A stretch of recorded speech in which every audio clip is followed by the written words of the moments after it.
तो इसमें क्या करना है, इसमें एक ये एक्सिस है एक, है ना, और इस एक्सिस से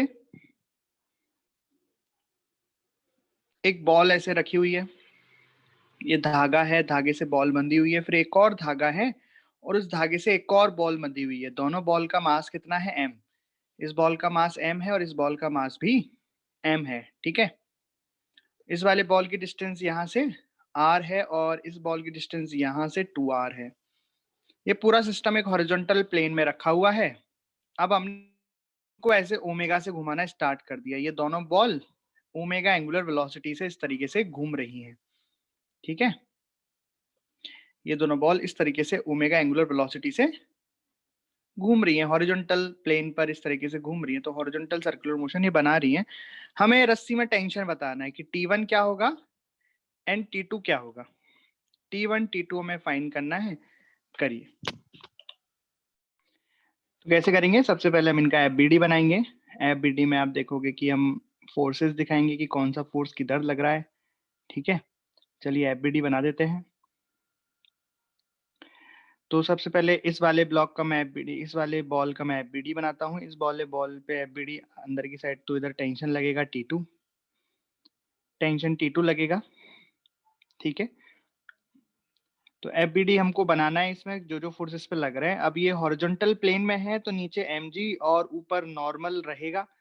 नीचे तो mg लगेगा और ऊपर नॉर्मल लगेगा, तो ये तो आपस में बैलेंस हो जाएंगे अलोंग द एक्सियल डायरेक्शन, ठीक है। हमें उससे कोई मतलब भी नहीं है, हमें mg नहीं निकालना है, हमें तो टेंशन T2 निकालनी है, ठीक। तो क्या पॉइंट्स थे आपके, सबसे पहले एफबीडी बना लो। ये एफबीडी बन गया। एक्सियल फोर्स, एक्सियल डायरेक्शन में फोर्स बैलेंस कर दो, हमने कर दिया। n बराबर mg, उसका तो कोई काम नहीं है, हमने निपटा दिया। फिर आपका है कि रेडियल डायरेक्शन में इक्वेशन लिख दो। उसमें आपके पास दो ऑप्शन रहते हैं, या तो आप सेंट्रीपिटल फोर्स लगा लो या सेंट्रीफ्यूगल लगा लो। मैं यहाँ पे सेंट्रीफ्यूगल लगा देता हूँ। तो सेंट्रीफ्यूगल किधर रहेगा, ये दूर की तरफ लगता है, m ओमेगा स्क्वायर r, तो मास है ओमेगा। सेंट्रीफ्यूगल फोर्स कितना होता है, देखो, सेंट्रीफ्यूगल फोर्स सेंट्रीपिटल फोर्स एक ही बात है, ये होते हैं MAC के बराबर। मैग्नीट्यूड्स तो दोनों का सेम ही रहता है, mass into acceleration, centripetal acceleration. तो इसको सेंट्रीपिटल एक्सेलरेशन को हम v स्क्वायर अपन r भी बोलते हैं और ओमेगा स्क्वायर r भी बोल सकते हैं। तो यहाँ पे मैं वही लिख लेता हूँ, क्योंकि यहाँ पे हमें ओमेगा दी हुई है, तो यहाँ पे मैं लिख लेता हूँ कि यहाँ पे सेंट्रीफ्यूगल फोर्स हो गया m ओमेगा स्क्वायर r। तो r यहाँ पे क्या देखेंगे, एक्सिस से जो ये सर्कल बन रहा है उस सर्किल की रेडियस कितनी आ जाएगी, 2r आ जाएगी। तो इन दोनों को बराबर करा के मैं लिख सकता हूँ T2 बराबर, तो ऐसा करता हूँ मैं एफबीडी अलग से बना लेता हूँ, है ना, एक और डायग्राम बना के।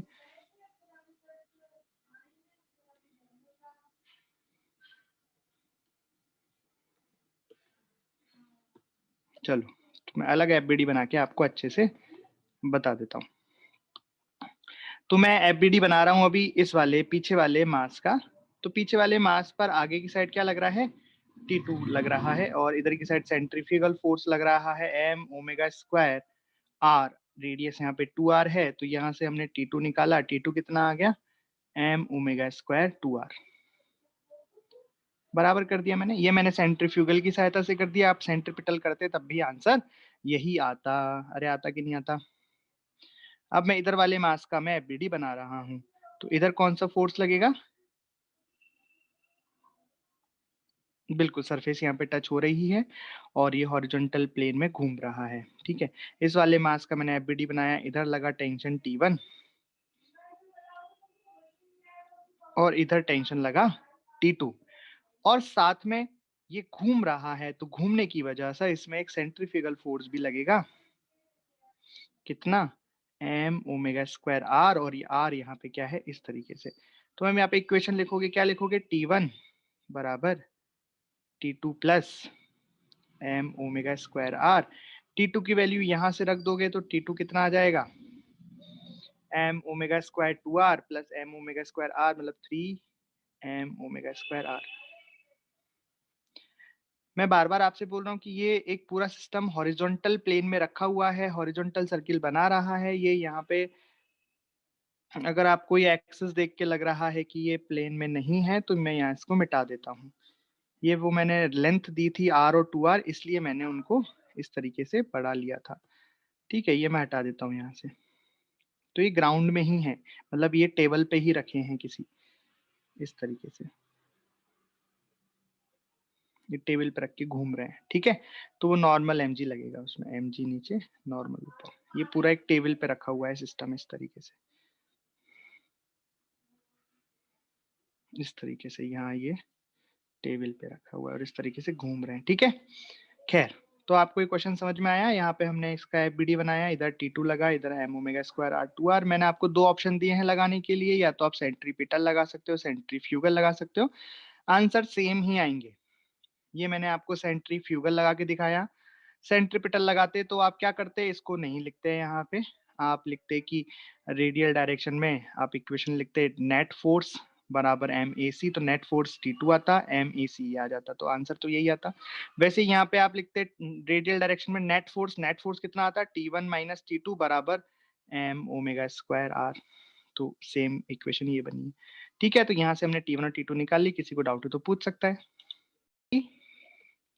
एक स्प्रिंग है और ये प्लेन में रखा हुआ है, यहाँ पे एक ब्लॉक है, इस ब्लॉक को अब ओमेगा से घुमाया जा रहा है ना। पहले तो मतलब घुमाया नहीं जा रहा था, पहले ये मान लो कि ये बस रखा हुआ था, कोई कुछ नहीं घूम रहा था। ठीक, ये था सिस्टम पहले। एक स्प्रिंग है, स्प्रिंग से यहाँ ब्लॉक अटैच होके रखा है और स्प्रिंग की नॉर्मल लेंथ कितनी दी हुई है, L0 दी हुई है। अब हमने क्या किया, सिस्टम को घुमाना स्टार्ट कर दिया इस एक्सिस के अबाउट। अब ये इस तरह से एंगुलर वेलोसिटी ओमेगा से पूरा सिस्टम घूम रहा है। ठीक, पूरा सिस्टम एंगुलर वेलोसिटी ओमेगा से घूम रहा है। अब आपको बताना है कि देखो घूमते घूमते क्या होगा, इसमें फोर्स इधर लगेगा तो स्प्रिंग कुछ खींचेगी और खिंचते खिंचते खिंचते खिंचते कुछ इक्विलिब्रियम में आ जाएगा ये। तो वही बताना है आपको, स्प्रिंग में खिंचाव कितना आया, find the extension in the spring, find extension in the spring at equilibrium. ये घूमते घूमते इक्विलिब्रियम में आ गया, उस वक्त स्प्रिंग में कितना खिंचाव है आपको ज्ञात करना है। करो जल्दी से, चलिए हम सॉल्व करते हैं इसे। तो कैसे करेंगे, देखो मैं एक सिचुएशन ड्रॉ कर लेता हूँ पहले, जिसमें आपको ये बता, ये तो देखो नॉर्मल लेंथ पे अभी है ना। अब हमने ऑब्जेक्ट को घुमाना स्टार्ट किया, ऑब्जेक्ट घूम रहा है, तो जब ऑब्जेक्ट घूमेगा, सर्कुलर मोशन करेगा, तो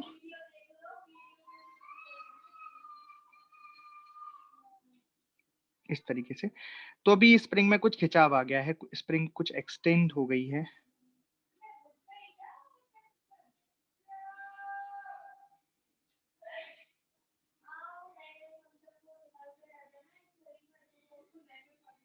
ठीक है, तो अब ये लेंथ, टोटल लेंथ कितनी हो जाएगी, ये टोटल लेंथ कितनी हो जाएगी, L0 plus x. Total length कितनी हो जाएगी, L0 प्लस एक्स। मतलब अब ये जो, और ये ओमेगा से घूम रहा है, ये ओमेगा से घूमेगा तभी तो ऐसा होगा, ये इक्विलिब्रियम में आ चुका है। ठीक है, मैं एफबीडी बनाता हूँ। एफबीडी कैसे बनेगा देखना, इस ब्लॉक पर इधर की साइड फोर्स लगेगा, कौन सा, स्प्रिंग फोर्स kx। भाई स्प्रिंग फोर्स तो उतना ही लगता है ना जितना स्प्रिंग नॉर्मल लेंथ से खिंच जाती है। तो अभी इसकी टोटल लेंथ कितनी हो गई है, L0 प्लस एक्स, पर नॉर्मल लेंथ कितनी थी, L0, तो नॉर्मल लेंथ से कितना एक्सटेंशन हो गया इसमें, kx। ठीक, ओके ओके।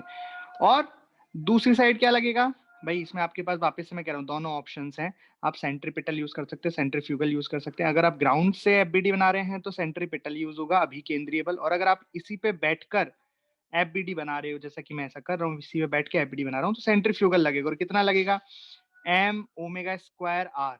आर यहाँ पे रेडियस होती है, तो यहाँ पे किस रेडियस में ये पार्टिकल घूम रहा है, तो पूरी रेडियस, भाई सेंटर से रेडियस कितनी हो गई, L0 प्लस एक्स। तो ये आ जाएगा L0 प्लस एक्स। यहाँ से हम इन दोनों को बराबर कर देंगे, तो मिल जाएगा kx बराबर M omega square L0 plus M omega square X. तो यहाँ से हम x निकालेंगे क्योंकि हमसे एक्सटेंशन पूछा है। तो कितना आ जाएगा, M omega square L0 divided by k minus M omega square. ये आंसर हो गया। बताओ, किसी को कोई डाउट है कि मान लो कि ये ऊपर दीवार से एक रस्सी बंधी हुई है और उस रस्सी पर एक बॉब टंगा हुआ है, बॉब यानी कि गेंद टाइप की चीज टंगी हुई है। अब ये ऐसे टंगी हुई है, कोई दिक्कत नहीं है, लेकिन इसे हम धीरे धीरे घुमाना स्टार्ट करते हैं, इस तरीके से घुमाना स्टार्ट करते हैं। कॉनिकल पेंडुलम इसे कहते हैं, कॉनिकल पेंडुलम, क्योंकि कॉन का शेप बना रहा है ना, कॉनिकल पेंडुलम। देखो दो तरह के पेंडुलम फिजिक्स में पढ़ने वाले हैं, एक तो कॉनिकल पेंडुलम और एक सिंपल पेंडुलम। सिंपल पेंडुलम अभी आगे पढ़ेंगे, ये है कॉनिकल पेंडुलम क्योंकि ये कोन का शेप बना रहा है, कोणीय लोलक, शंक्वाकार लोलक, पेंडुलम को हिंदी में लोलक कहते हैं। ठीक, चलो पढ़ लेते हैं अब क्या है।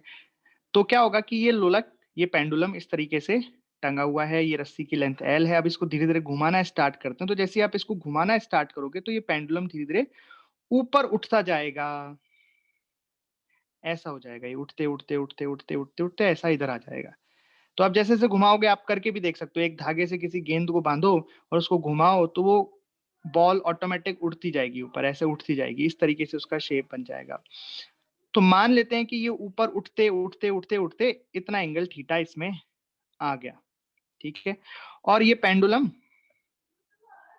यहाँ पे आ गया, ठीक है।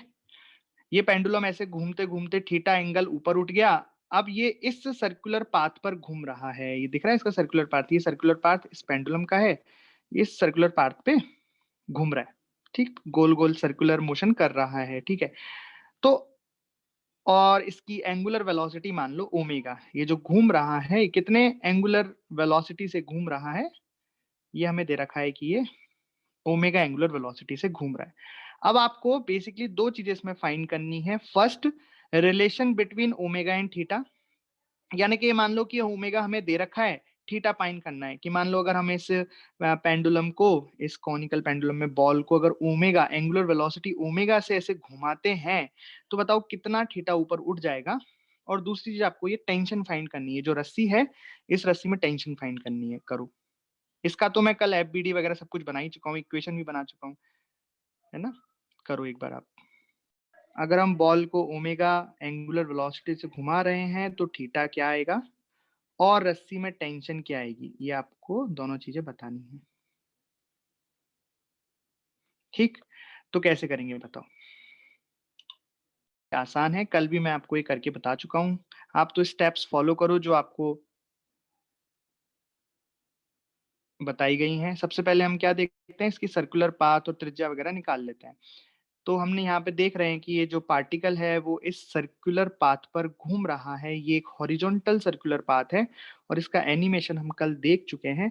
यहाँ पे अगर हम सेंटर देखें तो सेंटर क्या हो जाएगा, ये सेंटर हो जाएगा और रेडियस हो जाएगी ये वाली लाइन, मतलब ये चीज रेडियस हो जाएगी, ये चीज, ठीक है। जिस सर्कुलर पाथ में ये पार्टिकल घूम रहा है उसकी रेडियस हो जाएगी ये, और रेडियस कितनी हो जाएगी, रेडियस आर, और आर की वैल्यू हो जाएगी एल साइन थीटा। आप गौर से देखो, टोटल लेंथ हो गई रस्सी की ये, इसका यहाँ पे एक आप देखोगे तो समकोण त्रिभुज बन रहा है, राइट एंगल ट्रायंगल बन रहा है, तो ये लेंथ हो गई एल कॉस थीटा और ये वाली हो गई एल साइन थीटा। तो ये पेंडुलम, या फिर मैं बोलूँ कि ये बॉब, ये जो गेंद है ये जिस सर्कुलर पाथ पर घूम रही है उस सर्कुलर पाथ की रेडियस कितनी है, एल साइन थीटा। तो हमने क्या क्या मार्क कर लिया, सेंटर बता दिया, सर्कुलर पाथ बता दिया, हो गया। अब हमें बनानी है इसकी एफबीडी। तो एफबीडी हम देखें कैसे बनाते हैं। तो जो जो फोर्स इस पे लग रहे हैं वो बना देते हैं। तो एक फोर्स इस पे mg लग रहा है नीचे, और टेंशन लग रहा है इस दिशा में, ठीक है, टेंशन इस दिशा में लग रहा है, लेकिन अब टेंशन के क्या करने पड़ेंगे, हमें कंपोनेंट्स करने पड़ेंगे, है ना। तो ठीक, इसके हम कंपोनेंट करते हैं, तो एक कंपोनेंट ऐसे आएगा, एक कंपोनेंट ऐसे आएगा। यहाँ से एकांतर कोण हम लिख सकते हैं कि अगर ये एंगल थीटा है तो ये एंगल भी थीटा हो जाएगा, ठीक। ये टेंशन टी था, तो ये हो जाएगा टी कॉस थीटा, और इधर वाला हो जाएगा टी साइन थीटा। एफबीडी बन गया, और कोई फोर्सेस नहीं, ठीक है, एफबीडी बना लिया। अब हमें एक्सियल डायरेक्शन में फोर्स बैलेंस करेंगे, तो जब एक्सियल डायरेक्शन में फोर्स बैलेंस करेंगे तो क्या आ रहा है बताओ, इन एक्सियल डायरेक्शन में, एक्सियल डायरेक्शन में फोर्स बैलेंस करें तो यहां से हमें इक्वेशन मिली टी कॉस थीटा बराबर mg। अब रेडियल डायरेक्शन में देखेंगे, तो रेडियल डायरेक्शन में हम देखेंगे तो देखो, रेडियल डायरेक्शन वापस से दो तरीके से देखा जा सकता है, सेंट्रीपिटल या सेंट्रीफ्यूगल। मैं सेंट्रीफ्यूगल से करता हूँ क्योंकि वो फीलिंग वाला फोर्स है। तो ऑब्वियस है, जब बॉल इस तरह से घूम रही है तो सेंट्रीफ्यूगल किधर लगेगा, वो सेंटर से दूर की तरफ लगता है, ऐसे लगेगा। तो इस तरीके से लगेगा सेंट्रीफ्यूगल फोर्स, और वो कितना लगता है, एम ओमेगा स्क्वायर आर, जो भी रेडियस है। तो इन रेडियल डायरेक्शन,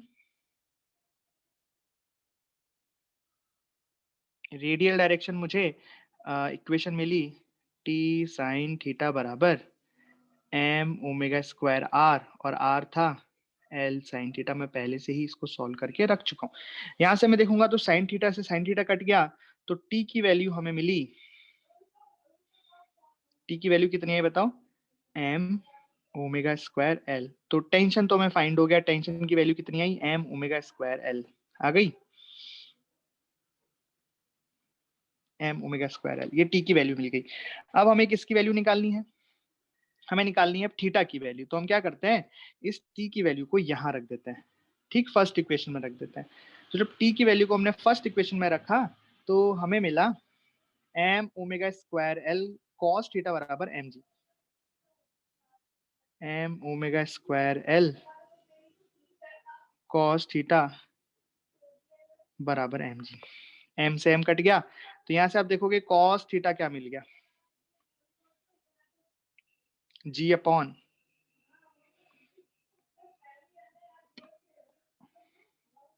एम से एम कट गया, ओमेगा स्क्वायर एल, ठीक। तो यहां से मैं क्या आंसर आया, कॉस थीटा बराबर एम ओमेगा स्क्वायर एल, और टी बराबर क्या आया, टी बराबर एम ओमेगा स्क्वायर एल, ठीक। तो बेसिकली यहाँ पे हमें क्या मिल गया, कॉस थीटा और ओमेगा के बीच में एक रिलेशन मिल गया कॉनिकल पेंडुलम के लिए।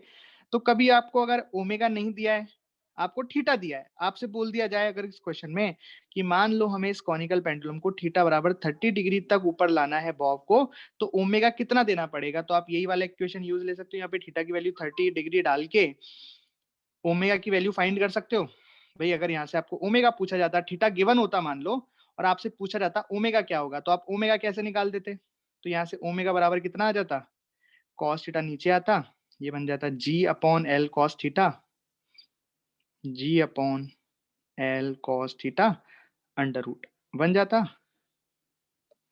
भाई मैंने क्वेश्चन में आपको ओमेगा दे दिया, थीटा पूछा, अगर बाई चांस थीटा देते थे ओमेगा पूछते तो आप ये फॉर्मूला लगा सकते थे, बोलो लगा सकते थे क्या।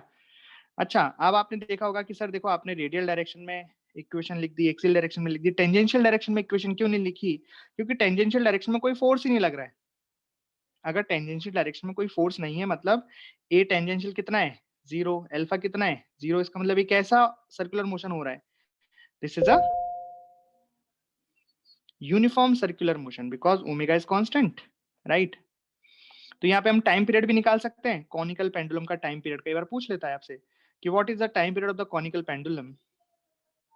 तो time period of conical pendulum is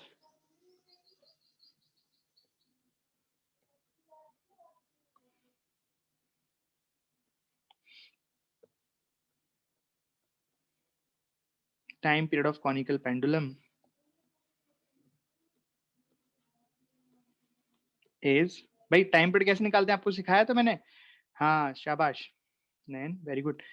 कैसे सिखाया था, टी बराबर 2 पाई बाई ओमेगा से, यूनिफॉर्म सर्कुलर मोशन में हम 2 पाई बाई ओमेगा करके टाइम पीरियड निकालते हैं। ओमेगा की वैल्यू क्या रख सकते हैं, ये हमने निकाली ना, under root g upon l cos theta.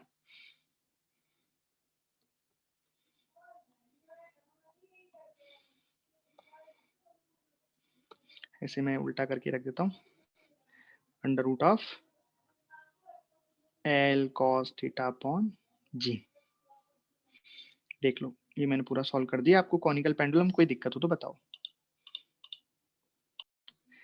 तो यहाँ पे देखो क्वेश्चन क्या है कि एक ब्लॉक है मास m का, जो कि ये जो पॉइंट है एक्सिस, इससे r रेडियस पर एक सर्कुलर पाथ में मोशन कर रहा है। एक block of mass m r radius के सर्कुलर पाथ पर सर्कुलर मोशन कर रहा है। If there is no slipping, अगर यहाँ पे कोई भी स्लिपिंग नहीं, मतलब देखो होगा क्या, ओमेगा अगर बहुत ज्यादा हो गया, देखो धीरे धीरे मान लो हम ओमेगा को बढ़ाते जा रहे बढ़ाते जा रहे बढ़ाते जा रहे, तो एक मोमेंट ऐसा आएगा जब ये पार्टिकल मास एम का ब्लॉक अपने सर्कुलर पाथ से विचलित हो जाएगा, हट जाएगा, स्लिप कर जाएगा, बाहर की साइड ऐसे चला जाएगा, बहुत तेज घूमेगा, तो क्या होगा, एम ओमेगा स्क्वायर इतना ज्यादा लग जाएगा कि इस साइड जो फोर्स लग रहा है फ्रिक्शन, उसको बैलेंस नहीं कर पाएगा और ये इधर निकल जाएगा, ब्लॉक हो जाएगा ऐसा। तो क्वेश्चन क्या है कि find the maximum omega, find maximum angular velocity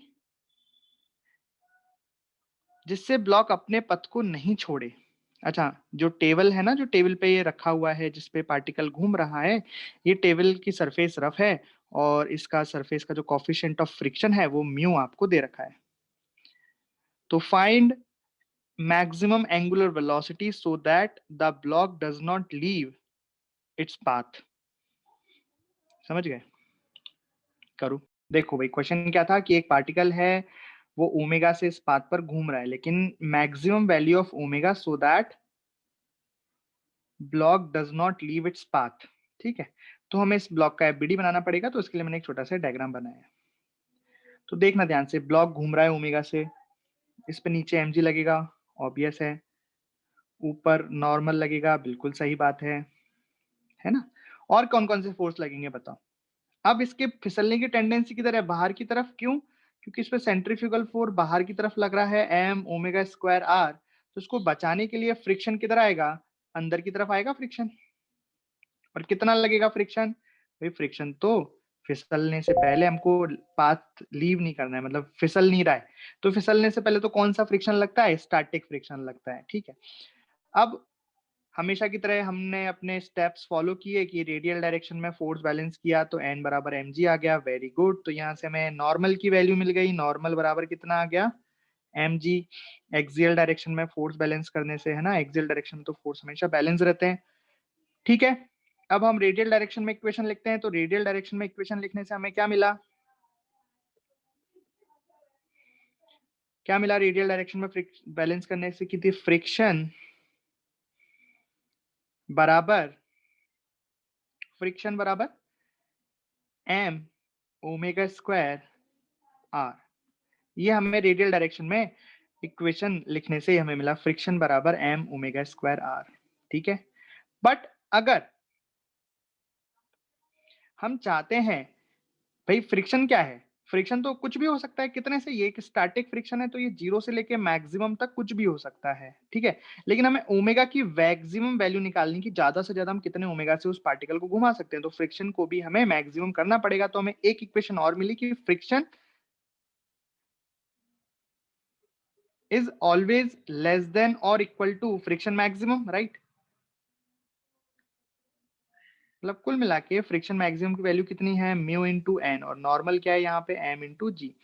बस, तो यहां से हम अब देखो, यहाँ पे हम फ्रिक्शन की वैल्यू डाल देते हैं, एम ओमेगा स्क्वायर आर, तो हमें क्या मिल गई equation? M omega square r should be less than और equal to mu m g, right? तो यहाँ से ओमेगा की वैल्यू क्या मिल गई कि omega square should be less than और इक्वल टू, एम से एम गया, mu G divided by are.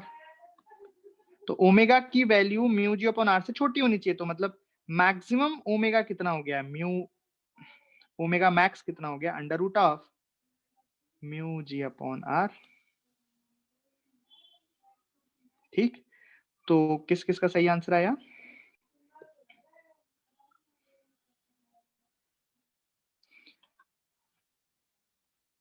नैन का सही आंसर आया, राइट? फ्रिक्शन की मैक्सिमम वैल्यू से तो फ्रिक्शन कम ही होगा, तो फ्रिक्शन की मैक्सिमम वैल्यू कितनी होती है? Mu into N. फ्रिक्शन बराबर एम म्यू स्क्वायर आर आ गया था, यहाँ से रखा और ही काम हो गया। सही है, बोलो भाई, समझ में आ गया क्या? आप मेले में गए हो? मेले में पहले लगते थे मेले, उसमें मौत का कुआं था, तो इसमें मोटरसाइकिल चलती थी।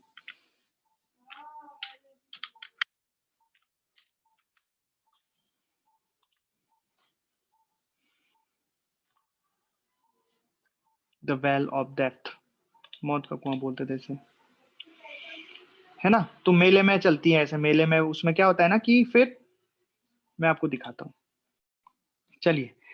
तो ऐसा ही क्वेश्चन है कि देखो मैंने एक मौत के कुएं का डायग्राम बनाया है कि ये कुआं है और इसमें एक मोटर बाइक वाला जैसे यहाँ पे चल रहा है ना, तो यहाँ पे भी चल रहा है अपने डायग्राम में, इस तरीके से सर्कुलर मोशन में चल रहा है। तो यहाँ पे आपको बताना है कि मोटर बाइक का मिनिमम एंगुलर वेलोसिटी क्या हो ताकि वो गिरे नहीं। मतलब ये देखो ज्यादा धीरे चलाएगा तो क्या होगा, मान लो इसने ब्रेक लगा दिए, बताओ ऐसे चल रहा है ये और इसने रास्ते में ब्रेक लगा दी, बताओ क्या होगा, सोच के बताओ। बहुत टफ क्वेश्चन है। अगर ऐसे ये घूम रहा है मौत के कुएं में इस तरीके से देखो और यहाँ पे इसने ब्रेक लगा दी, क्या होगा, गिर जाएगा ना यार। तो इसका मतलब है कि इसे एक मिनिमम एंगुलर वेलोसिटी मेंटेन करके रखनी पड़ेगी जिससे ये गिरे ना। ज्यादा तो कितनी भी कर सकता है, मैक्सिमम तो फिर वो भयंकर घुमाए तो गिरेगा ही नहीं, लेकिन मिनिमम से मिनिमम एक एंगुलर वेलोसिटी इसको मेंटेन करके रखनी पड़ेगी जिससे कि ये गिरे नहीं। राइट, वही एंगुलर वेलोसिटी आपको बतानी है कि मिनिमम एंगुलर वेलोसिटी कितनी होनी चाहिए इस आदमी की जिससे ये गिरे नहीं। अच्छा, आदमी का ये मोटरसाइकिल का मास दे रखा है m और ये कुएं की रेडियस दे रखी है r और बाइक और जो कुएं की सरफेस है उनके बीच में जो घर्षण गुणांक है वो है म्यू। ठीक, कोएफिशिएंट ऑफ फ्रिक्शन म्यू है, आपको बताना है, करिए।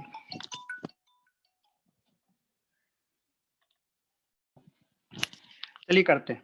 तो देखो बड़ा ही आसान क्वेश्चन है, आप एक बार डायग्राम बनाओ इसमें, मतलब एफबीडी बनाते हैं हम इस आदमी का जो कि इस मौत के कुएं में है। तो मान लो ये दीवार है, इस दीवार पर ये आदमी है, ये आदमी इस तरीके से घूम रहा है। मैंने इस वक्त के लिए बता दी, ये वाली दीवार जिस दीवार पर अभी आदमी है वो मैंने यहाँ बना दिया इस तरीके से। ठीक है, तो इस पे कौन कौन से फोर्स लगेंगे बताइए जरा। इस पर एक तो नीचे लगेगा mg, नीचे लगेगा mg, और ऊपर कौन सा फोर्स लगेगा, फ्रिक्शन, फ्रिक्शन ही तो बचाएगा इसको। और ये दीवार को धक्का मारेगा तो दीवार इसमें धक्का मारेगी, नॉर्मल n, और ये घूम रहा है गोल गोल सर्कुलर पाथ पर, तो इस पर एक सेंट्रीफ्यूगल फोर्स भी लगेगा इस तरफ, कितना, m ओमेगा स्क्वायर r। ठीक है, तो अच्छा इसका पथ भी बना देता हूं मैं, किस सर्कुलर पथ पर ये घूम रहा है, इस पथ पर ये घूम रहा है, इस सर्कुलर पथ पर ये घूम रहा है। ठीक है,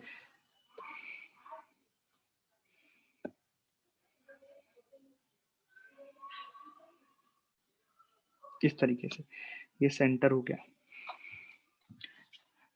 ओके, चलिए अब एक्सियल डायरेक्शन में हम फोर्स बैलेंस करते हैं और रेडियल डायरेक्शन में लिखते हैं। तो क्या इक्वेशंस लिखेंगे हम, पहले हम एक्सियल डायरेक्शन के लिए लिखें या रेडियल, चलो रेडियल के लिए लिख लेते हैं। तो रेडियल डायरेक्शन में जब इक्वेशन लिखी हमने तो इक्वेशन आई n बराबर m ओमेगा स्क्वायर r, और जब हमने एक्सियल डायरेक्शन में इक्वेशन लिखी तो इक्वेशन आई friction should be equal to mg। सही बात। वापस से हम जानते हैं कि फ्रिक्शन जो है, फ्रिक्शन हमेशा फ्रिक्शन मैक्सिमम से छोटा रहेगा। भाई जो फ्रिक्शन की वैल्यू है यहाँ पे जो फ्रिक्शन लगेगा वो या तो फ्रिक्शन मैक्सिमम के बराबर होगा या उससे छोटा होगा। और यहाँ से हम एक चीज और जानते हैं कि फ्रिक्शन मैक्सिमम की वैल्यू थी म्यू इंटू एन, और यहाँ पे एन कितना है, एम ओमेगा स्क्वायर आर। अरे है कि नहीं।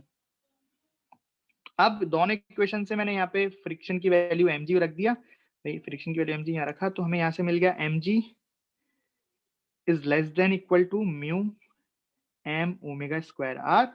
यहाँ से m से m गया तो यहाँ से एक इक्वेशन आई omega square should be greater than और equal to g upon mu r. Right, यानी ओमेगा की मैक्सिमम वैल्यू आपको मिल गई, नहीं सॉरी ओमेगा की मिनिमम वैल्यू आपको मिल गई। इस इक्वेशन से क्या मिला आपको कि omega should be greater than और इक्वल टू, मतलब ओमेगा या तो अगर आप इसको गिरने से बचाना चाहते हैं, है ना, तो ओमेगा की value g upon mu R के बराबर हो या इससे बड़ी हो, इससे कम नहीं होनी चाहिए। तो मतलब मिनिमम वैल्यू हमें मिल गई mu minimum, sorry omega minimum मैं लिख सकता हूं under root g upon mu R. देख लो एक बार, पूरे क्वेश्चन को देख लो, कोई डाउट तो पूछ लो।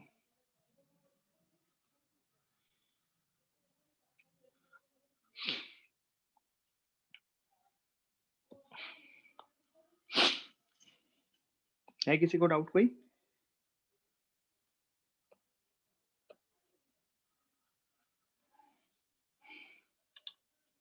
तो आप देख रहे हो सर्कुलर मोशन के साथ कुछ भी नहीं है, आप एक्सियल डायरेक्शन में इक्वेशन बनाओ, रेडियल डायरेक्शन में इक्वेशन बनाओ, और अभी यहाँ पे ये यूनिफॉर्म सर्कुलर मोशन हम पढ़ रहे हैं, इसलिए टेंजेंशियल डायरेक्शन में कोई इक्वेशन नहीं बन रही है, वो भी बनाओ और सॉल्व कर दो, आपका आंसर आ जाता है। ठीक,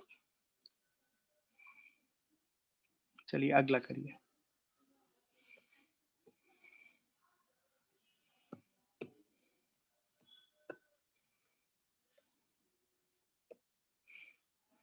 ये वाला करो। मतलब एक पार्टिकल है, वो एक हॉरिजॉन्टल प्लेन पे रखा है, इसे रस्सी से बांधकर एक निश्चित केंद्र के अनुदेश ओमेगा नॉट कोणीय वेग से घुमाया जाता है। मतलब ओवरऑल क्या है कि एक टेबल पर पार्टिकल रखा है और वो ओमेगा नॉट से घूम रहा है। यदि रस्सी की लंबाई तथा कोणीय वेग को दुगना कर दिया जाए तो रस्सी में तनाव कितना हो जाएगा यदि पहले वो टी नॉट था? बहुत ही आसान सवाल है।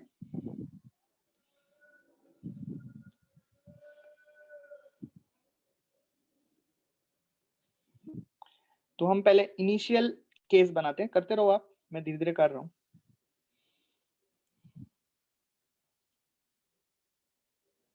ये एक इनिशियल केस हम बनाते हैं कि मतलब पहले वाला केस, इनिशियल केस मतलब रस्सी की लंबाई तथा कोणीय वेग को दुगना करने से पहले वाला केस, लेंथ को और एंगुलर वेलोसिटी को 2 टाइम्स करने से पहले कुछ इस तरीके से होगा। ये सेंटर है, हॉरिजॉन्टल टेबल पे रखा है, ये रस्सी है और ये पार्टिकल है, द्रव्यमान है जिसका की मास m है। ठीक, रस्सी की लेंथ हम इनिशियल लेंथ l मान लेते हैं पहले, मतलब 2 टाइम्स करने से पहले लेंथ l है। ठीक, यहाँ पे इसका एफबीडी बनाते हैं, तो एफबीडी कैसा होगा? अब देखो टेबल पे रखा है तो mg नीचे लगेगा और नॉर्मल ऊपर लगेगा और n बराबर mg आ जाएंगे, है ना, एक्सियल डायरेक्शन में फोर्स बैलेंस करके। और रेडियल डायरेक्शन में अगर एफबीडी बनाए तो रेडियल डायरेक्शन में अंदर की साइड तो टेंशन लगेगा और हम इसी के ऊपर बैठे, मतलब फ्रेम ऑफ रेफरेंस हमारा ये पार्टिकल ही है, तो हम जानते हैं कि सेंट्रीफ्यूगल भी लगेगा कितना, m। अच्छा, पहले कितने से घुमा रहे हैं इसको? ओमेगा नॉट से। अभी कितने से घुमा रहे हैं इसे? ओमेगा नॉट से। तो m ओमेगा नॉट का स्क्वायर इंटू l, ये हो जाएगा। ठीक, तो यहां से हमें इक्वेशन मिल गई, रेडियल डायरेक्शन में हमने इक्वेशन लिखी t बराबर m ओमेगा नॉट का स्क्वायर l, और इस टेंशन को टी नॉट बोला है, इनिशियल सिचुएशन वाली टेंशन को कितना बोला है? टी नॉट बोला है, तो ये टी नॉट हमें मिल गया, टी नॉट। अब क्या किया? अब रस्सी की लंबाई को दुगना कर दिया और कोणीय वेग को भी दुगना कर दिया भाई, ठीक है, तो दुगना कर देते हैं।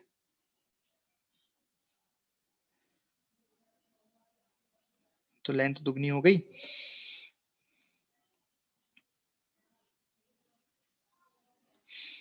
तो रस्सी की लंबाई को l से बढ़ा के अब हमने 2l कर दिया। ठीक, अब इसका एफबीडी बनाते हैं, तो इसमें भी वापस से वैसा ही होगा। कैसा?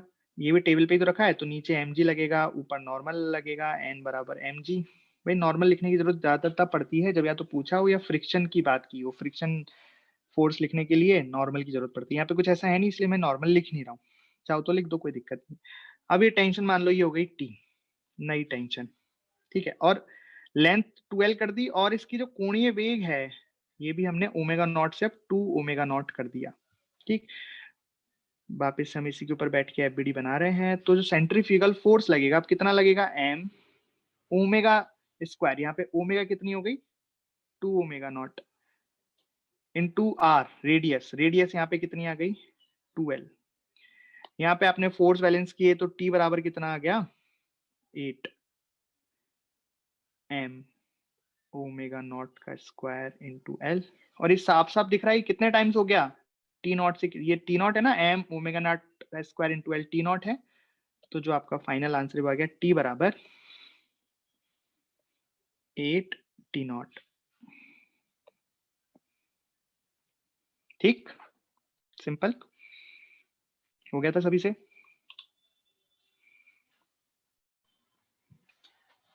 16 kg का मास है, उसे 144 मीटर लेंथ की एक रोप से बांध रखा है और हॉरिजॉन्टल डायरेक्शन में हॉरिजॉन्टल सर्कुलर मोशन करवा रहे हैं। ठीक है, ये दे रखा है कि रस्सी अधिकतम 16 न्यूटन का तनाव सहन कर सकती है, मतलब maximum tension in the rope can be 16 newton, maximum tension in the rope 16 newton. Then find the अधिकतम कितनी चाल से घुमाया जाए, then find the maximum velocity of the stone, find the maximum velocity of the stone so that रस्सी will not break। आई बात समझ में? रस्सी नहीं टूटे उसके लिए आपको पत्थर को घुमाना है, तो कितना अधिकतम वेग हम उसे दें कि रस्सी नहीं टूटे और अधिकतम टेंशन 16 न्यूटन का उसमें हो सकता है। करो।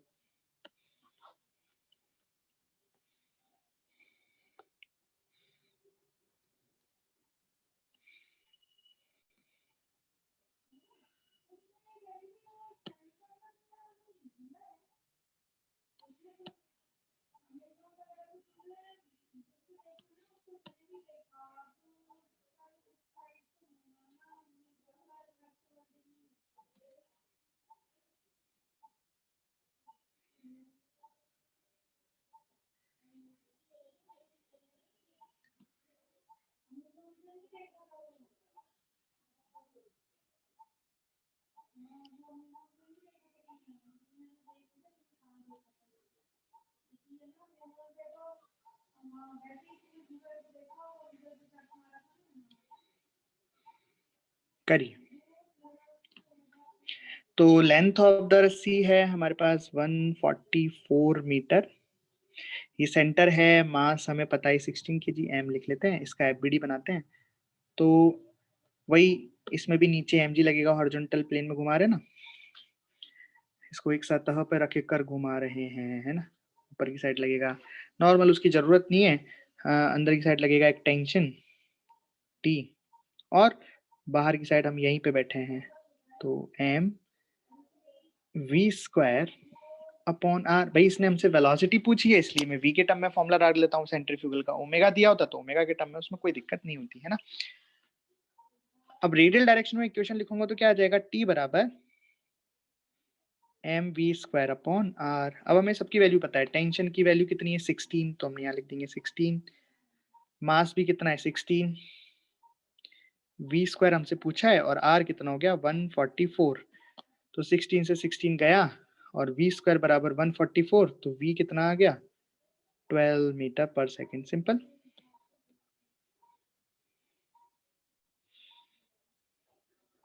आ गया सभी को?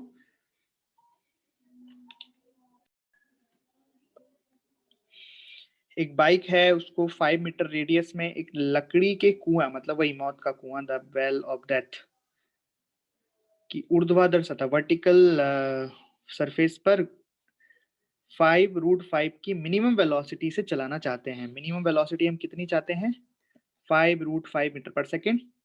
एंड कोफिशिएंट ऑफ फ्रिक्शन बताना है उसके लिए, कि अगर हम मिनिमम वेलोसिटी 5√5 चाहते हैं तो what should be the minimum coefficient of friction between the tyre and the wall of the well. करो।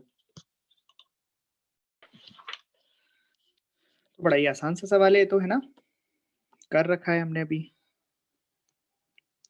तो मान लेते हैं भाई ये है वो वर्टिकल वॉल, और यहाँ पे इस तरीके से इसको चलना है, और वेलोसिटी हमें गिवन है, एफबीडी बना लेते हैं। तो नीचे लगेगा mg, अभी थोड़ी देर पहले जो एफबीडी बनाया सेम वही। ऊपर लगेगा फ्रिक्शन, इधर लगेगा M we square upon R, और ये लगेगा नॉर्मल। तो अच्छा, पाथ पाथ रहेगा ऐसा, ठीक है, इसका पाथ रहेगा बाइक का। ठीक, तो रेडियल डायरेक्शन लिखते हैं पहले। तो रेडियल डायरेक्शन में लिखेंगे तो क्या आ गया, फ्रिक्शन बराबर mg, और रेडियल डायरेक्शन में लिखे तो क्या आ गया, n बराबर M we square upon R. ठीक है, अब हम जानते हैं कि फ्रिक्शन तो क्या होता है, कि friction is always less than और इक्वल टू फ्रिक्शन मैक्सिमम, और फ्रिक्शन मैक्सिमम की वैल्यू होती है म्यू इंटू एन, और एन यहाँ पे है M we square upon R. तो ये फ्रिक्शन की वैल्यू हो गई। Friction should be less than और इक्वल टू, फ्रिक्शन की वैल्यू हमने यहाँ से निकाली ली एम जी को हम यहाँ रखेंगे, तो ये बन जाएगा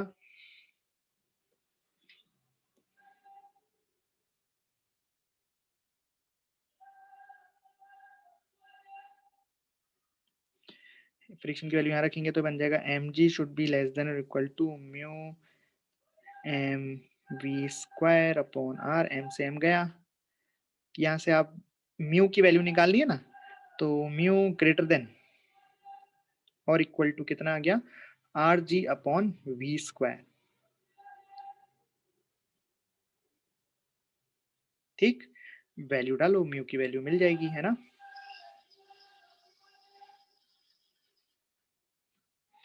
आर इंटू जी रेडियस दिया है 5 इंटू जी हो गया 10, और वेलोसिटी का स्क्वायर कितना हो जाएगा 5 रूट 5 का स्क्वायर 125। बताओ म्यू कितना आ रहा है यहाँ से, mu should be greater than और इक्वल टू 0.4, तो मिनिमम वैल्यू कितनी आ गई 0.4, 0.4, इस तरीके से।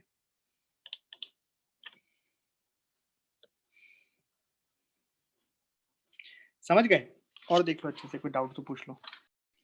ये वाला क्वेश्चन करो, एक समान कोणीय वेग से घूम रही टर्न टेबल, मतलब एक टेबल है जिस पर टेबल घूम रही है, ऑब्जेक्ट नहीं चल रहा है, टेबल घूम रही है।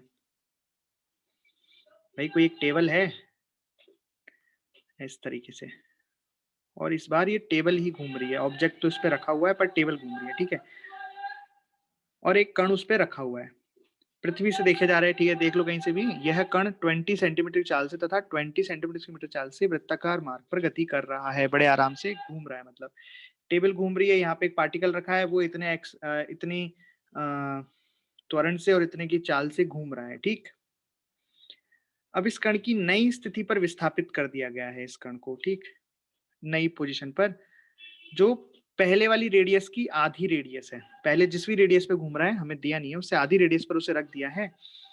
तो बताओ अब इसकी चाल और त्वरण क्या हो जाएंगे। Find the velocity and the acceleration of the particle when it shifted to the new position of the half radius. Okay,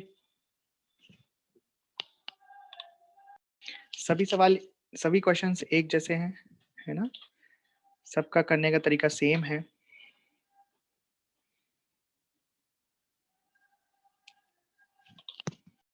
चलिए, तो फर्स्ट सिचुएशन में क्या है कि ये जो टर्न टेबल है ये घूम रही है, ठीक है भाई, बहुत अच्छी बात है, इसको घुमा देते हैं, अभी इसकी एक्सिस बना लेते हैं, ये एक्सिस है, इस एक्सिस के अबाउट ये टर्न टेबल घूम रही है और इस तरीके से ही घूम रही है। यहाँ पे कोई एक पार्टिकल है, एक कण है जो कि रखा हुआ है, मान लेते हैं कि वो कण यहाँ रखा हुआ है, इस टेबल पर यहाँ पे वो कण रखा हुआ है, और ये बड़े आराम से रखा हुआ है, चिपका हुआ है ये, है ना, चिपका हुआ मतलब कोई ना कोई फोर्स है जो इसको चिपका के रखा हुआ है, और उस फोर्स इतना है कि 20 सेंटीमीटर पर रखें तो आराम से रखा है, अगर बढ़ा देते तो हो सकता है फिसल जाती। तो मैं ये बताया रखा कि 20 सेंटीमीटर तक कोई दिक्कत नहीं है, ठीक। मतलब ये रेडियस हमें दे दी क्या, बिल्कुल नहीं दी, हमें तो रेडियस पता ही नहीं है। वेलोसिटी जरूर पता है, कितनी चाल से चल रहा है ये चल रहा है 20 सेंटीमीटर पर सेकंड से। अब जरा सोचना कि 20 सेंटीमीटर पर सेकंड से चल रहा है, कांस्टेंट है, 20 सेंटीमीटर पर सेकंड जो स्पीड है वो कांस्टेंट है, एक स्पीड बढ़ रही है क्या, नहीं, ये तो बोल रहा है कि आराम से वृत्ताकार पथ पर गति कर रहा है और इसकी जो स्पीड है वो 20 सेंटीमीटर पर सेकंड है, ठीक है। तो अगर स्पीड 20 मीटर पर सेकंड है, इसका मतलब इस पर कौन सा एक्सेलरेशन नहीं है, टेंजेंशियल एक्सेलरेशन इस पर नहीं है। अगर टेंजेंशियल एक्सेलरेशन होता तो ओमेगा बढ़ता तो वी भी बढ़ता। मतलब इन्होंने जो एक्सेलरेशन आपको दिया है, ये कौन सा एक्सेलरेशन दिया है, ये दिया है सेंट्रीपिटल एक्सेलरेशन। ये सोचने वाली बात थी, मतलब आपको वेलोसिटी मिल गई 20 सेंटीमीटर पर सेकंड और आपको सेंट्रीपिटल एक्सेलरेशन भी मिल गया 20 सेंटीमीटर पर सेकंड स्क्वायर। तो आप फॉर्मूला लगा सकते हो यहाँ पे, AC बराबर वी स्क्वायर अपॉन आर, और AC कितना 20, बराबर वी स्क्वायर कितना 20 इंटू 20 डिवाइड बाय आर। तो यहाँ से रेडियस हमें कितनी मिल गई 20 सेंटीमीटर। देखा, तो इस तरीके से आपको रेडियस मिल गई 20 सेंटीमीटर। तो मतलब अभी जो पार्टिकल है वो 20 सेंटीमीटर रेडियस पर रखा है और घूम रहा है। तो इसका एफबीडी बना दें अपन। तो इस पर एक बाहर की तरफ फोर्स लग रहा होगा एम ओमेगा स्क्वायर आर, या M we square upon R लिख सकते हैं क्योंकि वेलोसिटी पता है हमें, M we square upon R. और अंदर की साइड एक फोर्स लग रहा होगा चिपकाने की वजह से, ये चिपक रहा है ना, तो कोई फोर्स तो है, तभी तो घूम रहा है, नहीं फिसल जाता। अब वो चाहे उसको फ्रिक्शन बोल दो या कोई चिपकाने वाला कोई एडिसिव कोई ऐसे फोर्स बोल दो, वो फोर्स लगे हुए हैं यहाँ पे, राइट। तो यहाँ से हमें क्या वैल्यू मिल गई इसकी, फोर्स की वैल्यू मिल गई M we square upon R. हमें सब चीज पता है यहाँ पे, वी स्क्वायर अपॉन आर की वैल्यू डायरेक्ट ही पता है 20। तो फोर्स की वैल्यू कितनी आ गई एम इंटू 20। ठीक, जस्ट ये बताने के लिए भैया कि ये जो फोर्स है चिपकाने, जो गोंद हम लगाते हैं, जो गोंद हम दोनों ऑब्जेक्ट के बीच में जो गोंद का प्रयोग कर रहे हैं, गम का प्रयोग कर रहे हैं, वो कितना एडेसिव कोहेसिव फोर्स प्रोवाइड करता है, वो प्रोवाइड करता है M we square upon R के बराबर, यानी कि एम इंटू 20 के बराबर, क्योंकि वी स्क्वायर अपॉन आर की वैल्यू तो 20 हमें ऑलरेडी दी हुई है, राइट। सोच लो यहाँ तक, कोई डाउट तो बोलो। तो हमने पुराने केस को अच्छे से कर लिया स्टडी। पुराने केस में 20 सेंटीमीटर वेलोसिटी, 20 सेंटीमीटर पर सेकंड स्क्वायर का एसी दिया था, उससे हमने रेडियस भी निकाल लिया। और ये जो गम हम यूज कर रहे हैं, फेविकॉल जो यूज कर रहे हैं, उससे जितना एडेसिव कोहेसिव फोर्स बन रहा है वो भी हमने निकाल लिया। अब बारी आती है दूसरी सिचुएशन की, कि हमने इसको नई पोजीशन पर प्लेस कर दिया। तो मान लो ये टेबल है और हमने इसको नई पोजीशन पर पार्टिकल को प्लेस कर दिया, जो कि रेडियस पुरानी वाली रेडियस की आधी है। पुरानी वाली रेडियस तो पता है हमें 20 सेंटीमीटर। तो बेसिकली अब इसको हमने एक्सिस से, जो इसकी एक्सिस थी ये, इस एक्सिस से पहले से आधी दूरी पर, आर बराबर कितना हो गया 10 सेंटीमीटर पर रिप्लेस कर दिया। ठीक है, अब इसका एफबीडी बनाते हैं।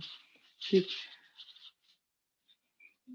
तो हमसे क्या क्या पूछा है, अब यहाँ पे पार्टिकल की वेलोसिटी क्या हो जाएगी और एक्सेलरेशन क्या हो जाएंगे। ठीक है भैया, तो एफबीडी बनाओ इसकी। तो जो एडेसिव कोहेसिव फोर्स लगेगा वो तो सेम लगेगा, गोंद जितना फोर्स पहले लगा रही थी उतना अब लगाएगी, उससे क्या फर्क पड़ेगा उसको कि पोजीशन चेंज कर दी है ना। लेकिन ये जो फोर्स लगेगा वो चेंज हो जाएगा, क्योंकि रेडियस नहीं आ गई आर डैश, और वेलोसिटी भी चेंज हो जाएगी। ओमेगा चेंज नहीं होगा पार्ट, ओमेगा चेंज नहीं होता है, लेकिन अलग अलग दूरी पर वेलोसिटी तो चेंज हो जाती है, क्योंकि हम जानते हैं v बराबर कितना होता है ओमेगा आर। तो अगर ये टर्न टेबल ओमेगा से घूम रही है, मान लो अगर ये टर्न टेबल कितने से घूम रही है ओमेगा से, अरे घूम रही है ना, तो ओमेगा तो चेंज नहीं होगा पार्टिकल का। टर्न टेबल का अलग अलग बिंदु पे बात करें तो वेलोसिटी तो चेंज हो जाएगी ना, यहाँ पे अलग वेलोसिटी, क्योंकि omega into R radius change हो गई, तो इसलिए। तो यहाँ जब हम लिखेंगे M we square upon R, तो यहाँ वेलोसिटी अब नई आएगी, तो मैं इसको वी डैश का स्क्वायर लिख देता हूँ और आर को भी आर डैश लिख देता हूँ। ये बात समझ में आई आपको। अब मैं इक्वेशन लिखूंगा, इक्वेशन लिख देते हैं। तो कितना हो गया एफ बराबर एम वी डैश का स्क्वायर अपॉन आर डैश। अब देखो क्या क्या पता है उसकी तो वैल्यू डाल देते हैं, जो नहीं पता है उसको निकालेंगे। भाई एफ की वैल्यू क्या है m इंटू 20, तो f की वैल्यू हमने डाल दी m इंटू 20 बराबर m। v डैश हमें नहीं पता लगा अभी, लेकिन हाँ r डैश पता है हमें कितना है 10 सेंटीमीटर, 10 रख दिया हमने। ठीक है, तो v डैश आ गई यहाँ से।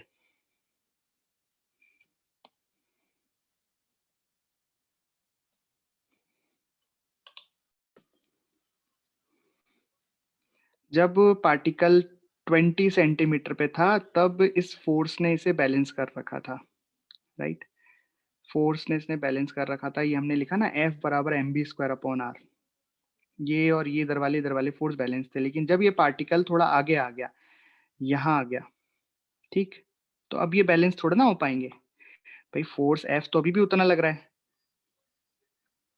ये वेलोसिटी कम ज्यादा हो गई, ये वाला फोर्स चेंज हो गया, तो उसके बारे में हमें जानकारी नहीं है कि अब ये कितना लग रहा है, तो हम इसका यूज नहीं करेंगे। सही बात है, इसका यूज क्यों करेंगे, हम वो नहीं लिख सकते। अब जो मैंने इक्वेशन लिखी थी ना F बराबर एम बी स्क्वायर, वो थोड़ा ना होगा।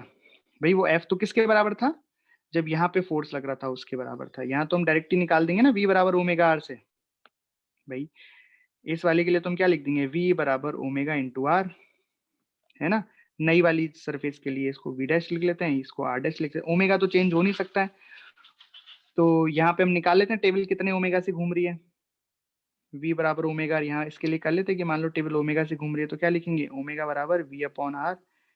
v कितना दिया था हमें, 20 सेंटीमीटर पर सेकेंड, और r कितना है 20 सेंटीमीटर, तो ओमेगा कितना आ गया 1 रेडियन पर सेकेंड। अगर ओमेगा 1 रेडियन पर सेकेंड आ गया तो यहाँ पे वैल्यू रख दो, तो v डैश बराबर आ जाएगा, ओमेगा तो आ गया 1 रेडियन पर सेकेंड, और r डैश कितना है, r डैश हो गया 10 सेंटीमीटर। तो बेसिकली v डैश कितना हो गया 10 सेंटीमीटर पर सेकेंड। और अगर v डैश निकल गया तो ac भी निकल जाएगा।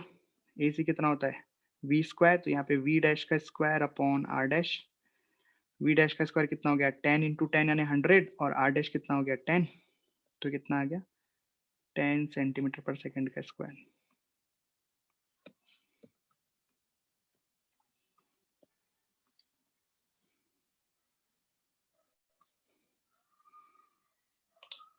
देखो बड़ा ही आसान था। पहले केस में दिया है आपको कि एक कण को चिपकाया गया है किसी दूरी, किसी रेडियस r पर, और वहां पे आपको उसका वेग और उसका सेंट्रीपिटल एक्सेलरेशन यानी कि अभिकेंद्रीय त्वरण दे दिया। ठीक है, इसका यूज करके हमने रेडियस फाइंड कर ली 20 सेंटीमीटर। ठीक है, अब यहाँ पर तो ये दिया रखा है, इसमें दे रखा है इसने। ठीक है, मतलब हमें बेसिकली यहाँ पे भी f की कोई जरूरत थी नहीं, f के बारे में कोई कमेंट करने की जरूरत है नहीं। हाँ मतलब f निकाल सकते हैं अगर पूछा है तो, लेकिन इस क्वेश्चन के लिए हमें f की कोई जरूरत है नहीं। यहाँ पे भी क्यों निकालें, जरूरत थोड़ा ना f की। तो f के बारे में हमने एक्स्ट्रा इंफॉर्मेशन निकाल ली थी जो हमारे किसी भी काम की नहीं थी, तो इस f की इंफॉर्मेशन को मैं हटा ही देता हूँ। ठीक, अननेसेसरी इंफॉर्मेशन हमने फाइंड कर ली थी। हमें तो बस इतना निकालना था कि यहाँ से इन दोनों को सॉल्व करके हमने रेडियस फाइंड कर लिया था। रेडियस आ गया 20 सेंटीमीटर, और v बराबर ओमेगा आर करके वेलोसिटी और रेडियस की वैल्यू डाल के हमें बस ओमेगा फाइंड कर लेना था। ओमेगा बराबर आ गया था 1 रेडियन पर सेकेंड। ठीक, तो रेडियस 20 सेंटीमीटर और ओमेगा आ गया 1 रेडियन पर सेकेंड स्क्वायर। अब क्या किया है दूसरे केस में, जो ये पार्टिकल है इसकी पोजीशन को शिफ्ट करके पुरानी वाली रेडियस से आधी रेडियस पर रख दिया है। बस टेबल जितने से घूम रही थी उतने से घूम रही है, टेबल ने कोई दिक्कत नहीं की, बस ये पार्टिकल ने को हमने 10 सेंटीमीटर पर रख दिया। अब नई वेलोसिटी क्या होगी इस पार्टिकल की और नया सेंट्रीपिटल एक्सेलरेशन क्या होगा ये पूछा गया है। तो नई वेलोसिटी कैसे निकालेंगे, हम जानते हैं v बराबर ओमेगा आर होता है। ओमेगा तो वही है लेकिन रेडियस चेंज हो गई, तो नई वाली वेलोसिटी कितनी आ गई 10 सेंटीमीटर पर सेकेंड, और नया वाला सेंट्रीपिटल एक्सेलरेशन कितना आ गया ए सी डैश v डैश का स्क्वायर अपॉन r डैश, तो ये आ गया 10 सेंटीमीटर पर सेकेंड स्क्वायर। आगे बात समझ में। तो फोर्स निकालने की जरूरत नहीं है, वो अननेसेसरी हमने निकाल लिया था। ठीक।